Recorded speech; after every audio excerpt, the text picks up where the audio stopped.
Good morning, buckaroos. Yeah, I know most of you aren't buckaroos. Well, I'm Bob Hurt. It really isn't morning. It's like 1:40 in the afternoon. I admit it, I woke up a little bit late. I'm sitting here in an environment that feels comfortable to me in my condo in a place called On Top of the World. And it's pretty much on top of the world, I suppose you'd say. I'm up here on the third floor. I look out, I see cypress trees and camphor trees and pine trees and Brazilian peppers out my window in the forest right there. And today I thought what I would do, I'd sit down and give you a peek into my life. All right, I woke up, Maria's gone. Where did she go? Then I go listen to her computer is making a lot of noise because of the fan blowing. I decided to turn it off, and up pops a window on mosaics. I know what she has done. She's gone to Sears to buy mosaic kit. Little pliers that break pieces of glass. Okay, that's up to her. Now, I poured myself a bowl, the very end of the box, of these toasted wheats, mini wheats, and I am going to pour me some milk on it, and we're going to sit and eat some. Oh boy, you think you're going to have to tolerate sitting through this entire movie of me eating this? Oh yes, my beard. I have to be careful that I don't let it get in the way. So, I tie it off with a little rubber band. Oh, it's getting long. I'll be giving Billy Gibbons a run for his money before long. It's coming right down here to the end of my sternum. Okay, here we go. Let's try this out.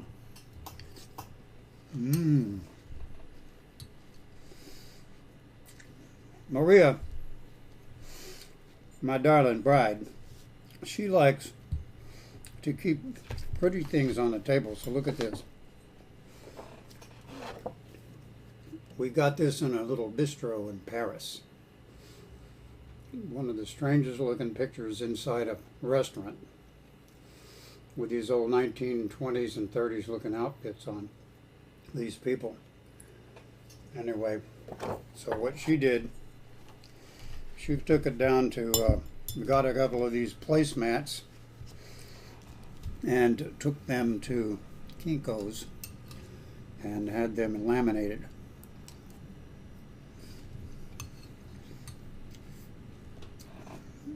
So now, every time we eat at our little breakfast nook table, we see Paris right here in our own home.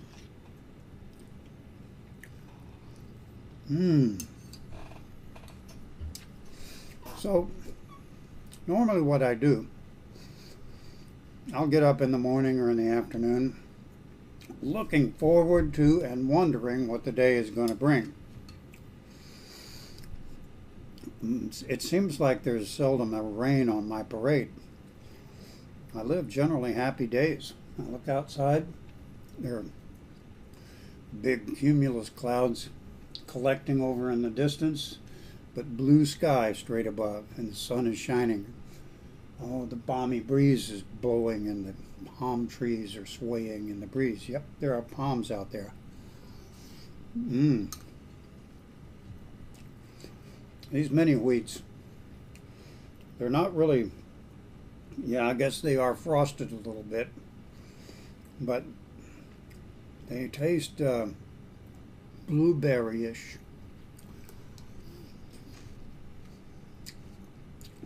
So anyway, I wake up. Sometimes I'll walk in and I sit down right over at my little table over there, and I might take a pill or two. Doctor says I should do it. I do it regardless. 1 week from today, my 69th birthday arrives. Actually, that was 1 week from yesterday. Today is the 23rd of May, 2012. Well, this year is getting closer and closer to its end. 6 days on the 29th, I will be 69. I thought 69 would be a perfect year for me, if I ever made it this far, and believe me, many haven't. So anyway, I go in and I greet Maria if she's here, but if she isn't, I go in and to the other room, sit down at my computer. I bring up my email. I see what, among all the spam that I get, what is interesting, what isn't. And invariably, I will find topics on legal issues that are beyond what I want to deal with, and they require so much study that I have to sit and read the email. Then I have to read the attachment, which is some long drawn-out legal document, some of which are completely screwy. Yesterday, for example, a friend of mine, a delusional friend, he sent, and he's quite intelligent, it seems, normally. He sends me a bunch of stuff explaining, and from his viewpoint, why he thinks everybody ought to have the right to drive on the freeway or on the highway, anywhere around, as long as you're not in commercial activities without a driver's license.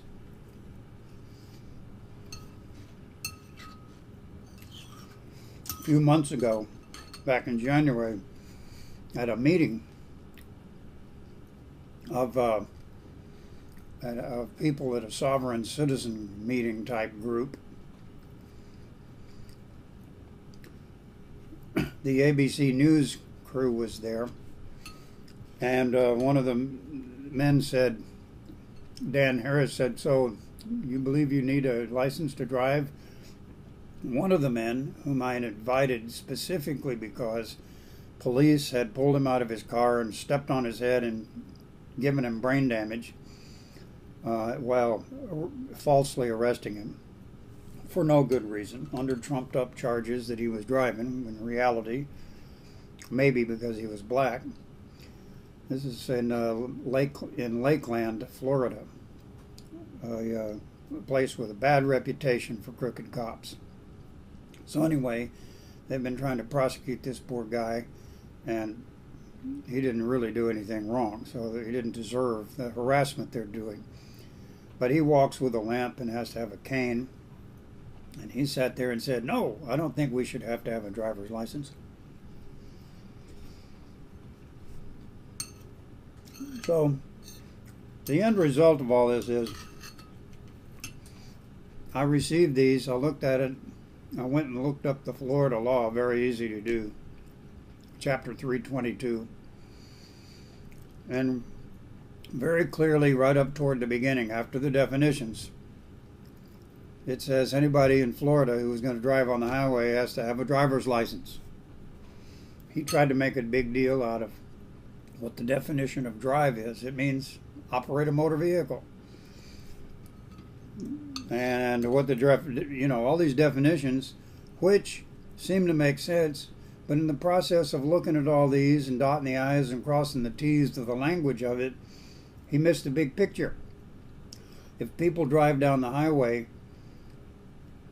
200 miles an hour, they're either going to, in most vehicles, if they could go that fast, they're going to kill themselves because they're going to run into something or run off the road or do something, and they're going to have a violent crash. We have traffic laws and driver license laws so people who have common sense can have a reasonable expectation of getting to their destination in one piece. Well, as you can see, my bowl is so empty, no point licking it. And I now have taken the edge. I've broken the fast. I've taken the edge off of, oops, excuse me. Did I just shake the table like this? Sorry. You know, I have that little Q3HD camera that came in the mail yesterday. And so what I thought I would do is I picked my little, favorite toy up here. And let's just get a tune going, because that's another thing I do. I grab my guitar.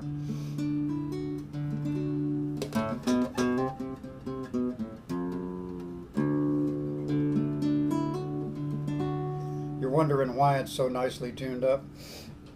Well, I have this gadget here, and if I push the button on it,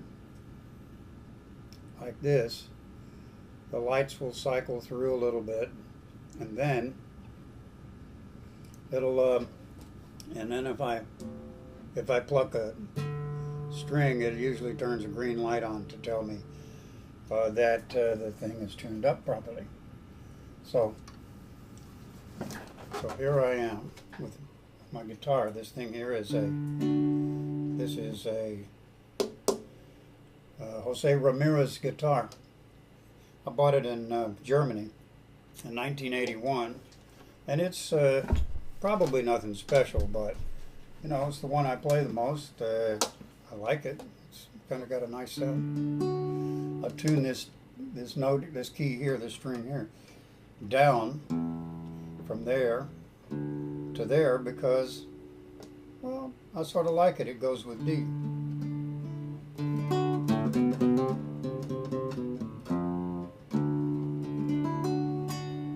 They say don't go on Wolverton Mountain if you're looking for a while, 'cause Clifton Clouds has a pretty young daughter. He's mighty handy with a gun and a knife. Her tender lips are sweeter than honey, and Wolverton Mountain that protects her there. The bears and the birds tell Clifton Cloward if a stranger should enter there.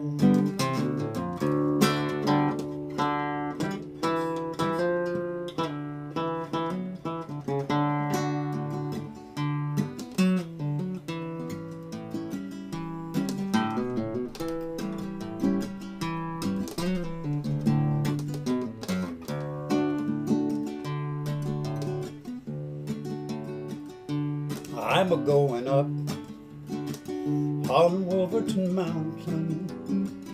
I want his daughter for my wife.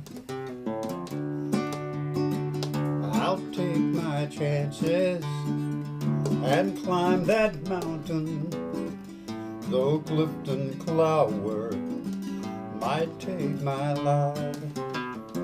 Her tender lips are sweeter than honey, and Wolverton Mountain protects her there.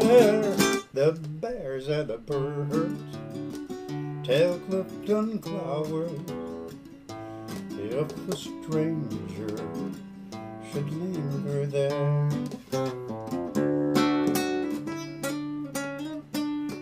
My transitions could be better.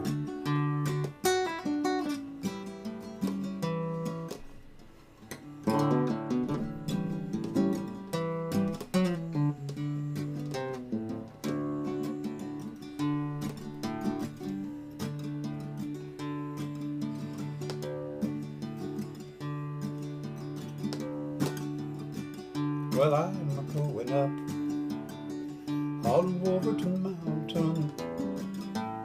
It's so lonesome down here below.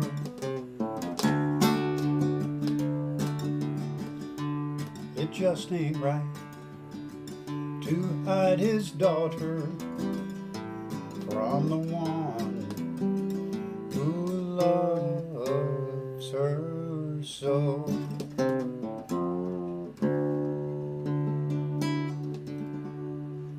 Her tender lips are sweeter than honey, and Wolverton Mountain protects her there. The bears and the birds tell Clifton Cloward if a stranger should enter there.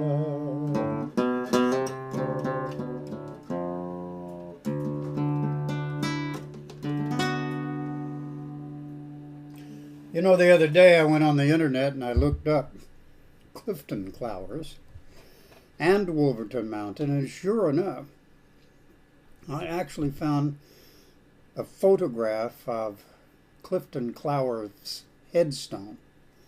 I think he died back in the 1980s. And this song, it was one of the first songs that I learned to play on the guitar. I heard it on the radio back in the early 60s during my last year in high school when I lived in the Dallas area in Oak Cliff, Texas. And I sat in my bed in my downstairs garage apartment where I lived alone, and I'd pick up this guitar I had bought for $8, and I'd try to pick out a little tune by listening to the things on the radio. I liked that song. It just had a pretty ring to it, and I don't know, it seemed like about love, a love song. This guy was wishing that he could get into an intimate relationship with this lovely daughter of this man who lived up on the mountain. Well, it turns out Wolverton Mountain is in the Ozarks, and it's just south of the northern border of Arkansas. And it's a 1,000-foot tall plateau, sort of, and right down at the foot of the thing, there's a little town or a little settlement or a little village area. And that area has a little cemetery in it, and Clifton Clowers, well, that's his last resting place. And I started looking for the Clowers daughters to see what happened to them. One of them went to North Carolina, I think, and married some man, maybe the man who wrote this song, and another one went somewhere else. So I don't remember the full details of it, but I thought that was interesting. That song has a little bit of history to it in my life, and well, maybe it's had meaning to a lot of people. Okay, so what else do I do during the day? Usually Maria will come home from her adventures, and when she does, we'll make up a little lunch right here in our kitchen, or a little dinner, as the case may be. And we'll sit down and relax and have time, watch a little TV together and hug on each other and love each other. Now that woman is one precious human being. I am such a lucky man that I managed to run into her at the Skyline Chili place in 1999 on September the 24th. Oh yeah, that was my lucky day. She is a good girl, and I cherish that woman with all my heart. And that is one of the happiest things in my life. So, I'll give you more later, if there is a later. You never know. Bye. Yep, it's me. See you later.